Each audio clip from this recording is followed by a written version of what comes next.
कहानी भारतीय लोक साहित्य में सबसे रहस्यमयी और रोमांचक कथाओं में से एक है। ये कहानी की शुरुआत उस समय से होती है जब उज्जैनी का राजा विक्रमादित्य अपनी वीरता, न्यायप्रियता और दृढ़ता के लिए विख्यात था। उसकी प्रतिष्ठा इतनी अधिक थी कि उसकी बुद्धिमानी और साहस के किस्से दूर दूर तक फैले हुए थे। एक दिन उनके दरबार में एक साधु आया जिसने राजा से एक विशेष कार्य करने की विनती की।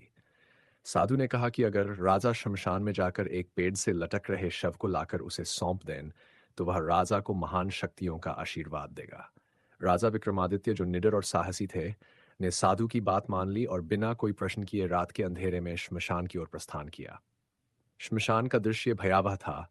चारों ओर घना अंधकार और सन्नाटा था। पेड़ से लटकता शव एक भयानक परछाई की तरह दिखाई दे रहा था।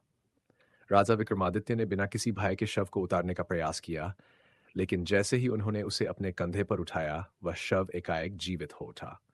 वह शव कोई और नहीं बल्कि एक वेताल था। वेताल हंसते हुए बोला, हे राजा, तुम मुझे पढ़कर ले जाना चाहते हो, पर यह कार्य उतना आसान नहीं है। मैं तुम्हें एक कहानी सुनाऊंगा। अगर तुमने सही उत्तर दिया तो मैं फिर से इस शव में प्रवेश कर जाऊंगा और पेड़ पर लौट जाऊंगा, लेकिन अगर तुम उत्तर नहीं दे पाए तो मैं तुम्हारे साथ चुपचाप चलूंगा। राजा विक्रमादित्य ने वेताल की चुनौती को स्वीकार किया। उनकी बुद्धिमानी और साहस पहले से ही असाधारण थी, इसलिए उन्होंने वेताल की कहानियों के कठिन प्रश्नों का उत्तर देने का निश्चय कर लिया। वेताल ने अपनी पहली कहानी सुनानी शुरू की। यह कहानी एक राजा और उसकी तीन पत्नियों की थी, जिनमें से एक सबसे प्रिय थी। एक दिन राजा गंभीर रूप से बीमार पड़ गया और उसके जीवन की कोई उम्मीद नहीं बची थी। उसकी तीनों पत्नियों में से किसे सबसे बड़ा बलिदान देना चाहिए, यह प्रश्न था।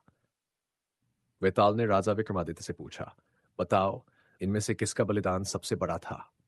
राजा विक्रमादित्य ने बिना समय गवाए उत्तर दिया, सबसे बड़ी रानी का बलिदान सबसे बड़ा था क्योंकि उसने अपने प्राण त्याग दिए। राजा के उत्तर से संतुष्ट होकर वेताल फिर से शव में प्रवेश कर गया और पेड़ पर लौट आया।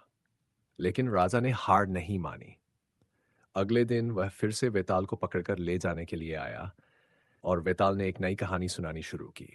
हर रात राजा विक्रमादित्य वेताल की कहानी सुनते और वेताल उनके धैर्य और बुद्धिमानी की परीक्षा लेते हुए कठिन प्रश्न पूछता।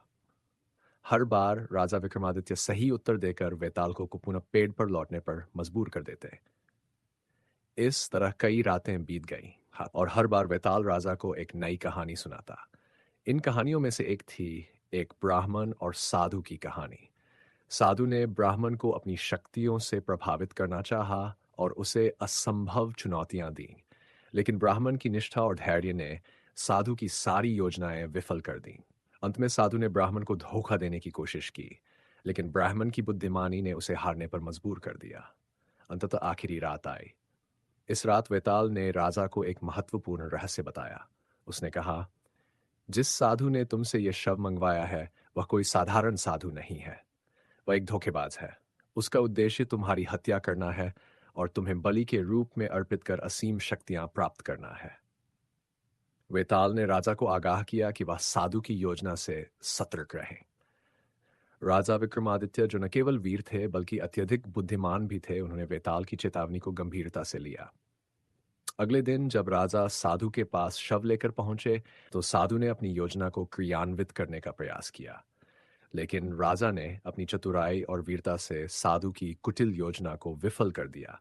उन्होंने साधु को पराजित किया और उसकी असीम शक्तियां प्राप्त करने की इच्छा को हमेशा के लिए नष्ट कर दिया। इस प्रकार राजा विक्रमादित्य ने न केवल वेताल की कहानियों से अपनी बुद्धिमत्ता का प्रदर्शन किया, बल्कि एक सच्चे राजा के रूप में न्याय, धर्म और कर्तव्य का पालन भी किया।